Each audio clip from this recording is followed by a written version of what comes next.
I think there's probably a greater likelihood the House flips than the Senate. Senate races are just different. They're statewide. Candidate quality has a lot to do with the outcome. Yeah, and so candidate quality, Doc, and it just pissed me off because here's a guy who is supposed to be, he's the Senate minority leader.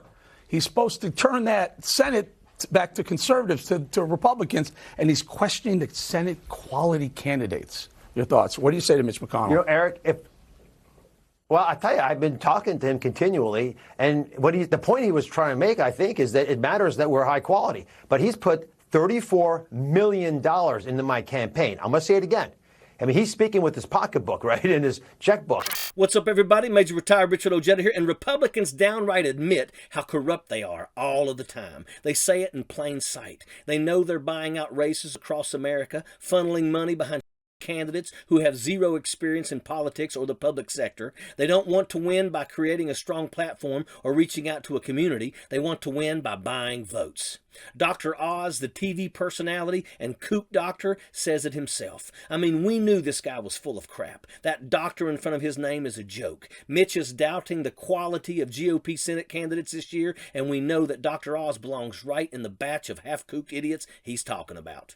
$34 million into my campaign. He is similarly putting in a ton of money into Ohio, Georgia, other states as well. So the press can talk about, the comments that he's made, but I know what he's feeling because he's been acting on those sentiments. The same goes for Rick Scott, who's been incredibly supportive, calling behind the scenes, always active, making sure you're doing the right things, putting money into campaigns, helping raise money, doing everything he can to open doors. I am thrilled with the kind of support that I'm getting across the Republican Party. That's why Mitch is spending millions on these Senate campaigns across America. It's because he doubts them. Dr. Oz is falling in the polls. Fetterman's got such an incredible advantage over him, it's ridiculous.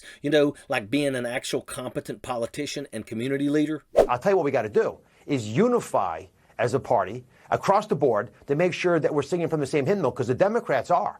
They're creating scenarios where they're defending each other's actions, and I know we will win all these always Senate been our races. problem. The only way the Dems beat us is divide us. Always been the problem on the right. People like Mitch McConnell, rhinos like Mitch McConnell, not unifying behind a Trump-endorsed candidate like Dr. Oz the way I feel he should and could. Of course they're funneling money into these failing campaigns. These people don't have what it takes to win on their own merit. They're completely out of touch with the world. They can't name the first thing about our government, and Dr. Oz doesn't even know anything about Pennsylvania, the state he's running in, because he just moved there from Jersey. He moved solely to run for senator. What a total show. This guy's up against Lieutenant Governor Fetterman, who served Pennsylvania devoutly for nearly 2 decades. You think Oz has a chance here? Then you got to be delusional. The only way a guy like that can win in a Senate seat is if the whole election was rigged backwards.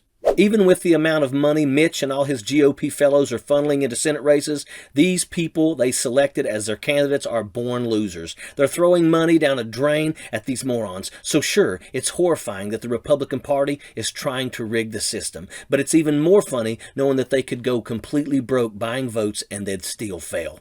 But we all know this gang is nothing but sore losers. Every single election year, they manage to pull out the most bizarre nut jobs they can find and put on a stage in front of the audience. And when they lose, they whine about it. They cry on Fox News about how the Democrats were the ones that made them lose, when they were the morons who could never compete in the first place.